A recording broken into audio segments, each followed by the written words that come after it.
அடுத்தப்புறமா என்னன்னு பார்க்கலாம். இப்ப பார்த்தீங்கன்னா, மீனா வந்து பூ கட்டுற இதில வந்து சங்கத்தில வந்து தலைவியாகணும் அப்படின்னு சொல்லி அப்பீல் பண்ண விஷயத்த வீட்ல சொல்லி எல்லார்கிட்டயும் சந்தோஷப்படணும் அப்படின்ற மாரி யோசிக்கிறாங்க முத்துவும், மீனாவும்.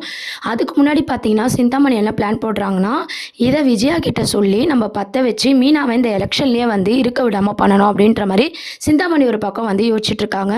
நம்ம விஜயாவ பார்த்தீங்கன்னா, இந்த மாரி உங்கள பத்தி தான் மாஸ்டர் அவ தப்பா பேசிட்டு இருக்கா. என் அத்தை வந்து வீட்ல நெறைய வேலை வாங்குறாங்க. என்ன அடிமையா வச்சிருக்காங்க. இதில் நான் ஜெயிச்சுட்டு அவங்க மூஞ்சில வந்து கரிய பூசணும் அப்படின்னு சொல்லிட்டு மீனா வந்து முழுக்க முழுக்க உங்களை பற்றி மட்டுமே பேசிட்டு திட்டிட்டு இருந்தா. இதில் மட்டும் அவள் வின் பண்ணிட்டானா கண்டிப்பாக நீங்கள் தான் அவளுக்கு மருமக, அவள் தான் உங்களுக்கு மாமியார் அப்படின்ற மாதிரி நல்லாவே சிந்தாமணி பார்த்தீங்கன்னா விஜயாவை ஏற்றி விடுறாங்க.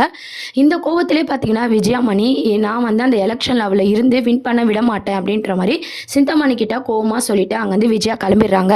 இந்த விஜயா நம்ம பக்கம் இருக்கிற வரைக்கும் நம்ம ஆட்டம் தான் அப்படின்ற மாதிரி சிந்தாமணி ரொம்ப சந்தோஷப்படுறாங்க. இன்னொரு சைட் பார்த்தீங்கன்னா ரேகா வந்து நம்ம சிந்தாமணி கிட்ட போய் கேட்குறாங்க, அம்மா என்னம்மா நீ புதுசாக எலெக்ஷன்லலாம் இருக்க, அதான் இப்போலாம் நீ அதெல்லாம் பண்ணுறது இல்லைல்ல அப்படின்ற மாதிரி கேட்குறாங்க. இல்லை என்னை சுற்றி இருக்கவங்க ஆசைப்பட்டாங்க நான் நிற்கிறேன், இதெல்லாம் நீ ஏன் கேட்குற அப்படின்ற மாதிரி சிந்தாமணி கேட்குறாங்க. நீ பண்ணுறது எதுவுமே எனக்கு சுத்தமாக சரி வரல அப்படின்னு சொல்லிட்டு மீனாவுக்கு முழுக்க முழுக்க ரேகா பார்த்தீங்கன்னா சப்போர்ட் பண்ணிட்டு இருக்காங்க. இவன் ஏன் தொடர்ந்து மீனாவுக்கு சப்போர்ட் பண்ணிட்டு இருக்கா, இதில் ஏதோ ஒரு விஷயம் இருக்குது, அதை நம்ம கண்டுபிடிச்சே ஆகணும் அப்படின்னு சொல்லிட்டு சிந்தாமணி ஒரு பக்கம் யோசிக்க ஆரம்பிக்கிறாங்க. இந்த விஷயத்த வீட்டில் சொல்லும் போது வீட்டில் இருக்க எல்லாருமே பார்த்தீங்கன்னா மீனா தான் வின் பண்ணுவான்னு சொல்லி மீனாக்கு என்கரேஜ் பண்ணுறாங்க. ஸ்ருதி, ரவி எல்லாருமே பார்த்தீங்கன்னா மீனா வின் பண்ணணும்னு சொல்லி என்கரேஜ் பண்ணிட்டு இருக்காங்க. அந்த டைமில் பார்த்தீங்கன்னா எல்லாரும் சந்தோஷமாக பேசிகிட்டு இருக்கும்போது விஜயா வராங்க, வந்து கோவமாக பேசுகிறாங்க. என்ன நீ அதில் வின் பண்ணிடுவேன்னு நினச்சியா, அப்படி நீ அதில் கலந்துக்கிறதா இருந்தால் இந்த வீட்டிலே இருக்கக்கூடாது அப்படின்ற மாதிரி விஜயா சொல்கிறாங்க. உடனே முத்து சொல்கிறாரு, என்ன அடிக்கடி என் பொண்டாட்டியை வெளியே போன்னு சொல்லிட்டு இருக்கீங்க அப்படின்னு சொல்லிட்டு, அவள் ஜெயிச்சு என் மூஞ்சில் கறியை பூசுவாளா, அவள் இந்த எலெக்ஷனில் இருந்தால் இந்த வீட்லேயே அவள் இருக்கக்கூடாது அப்படின்ற மாதிரி விஜயா வந்து கோவமாக பேசுகிறாங்க. நீ நல்ல விஷயமாவே பேச மாட்டியா அப்படின்னு சொல்லி அண்ணாமலை விஜயா மேலே கோவப்படுறாங்க.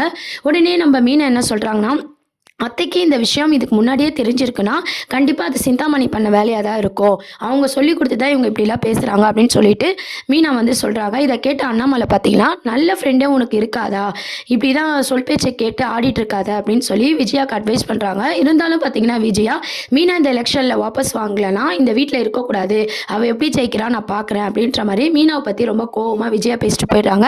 இதை நினச்சி மீனா ரொம்பவே வருத்தப்படுறாங்க. இருந்தாலும் பார்த்தீங்கன்னா முத்து அம்மா பற்றி தான் தெரியல, எல்லாம் சரியாயிடும் சொல்லி சமாதானப்படுத்திட்டு இருக்காங்க.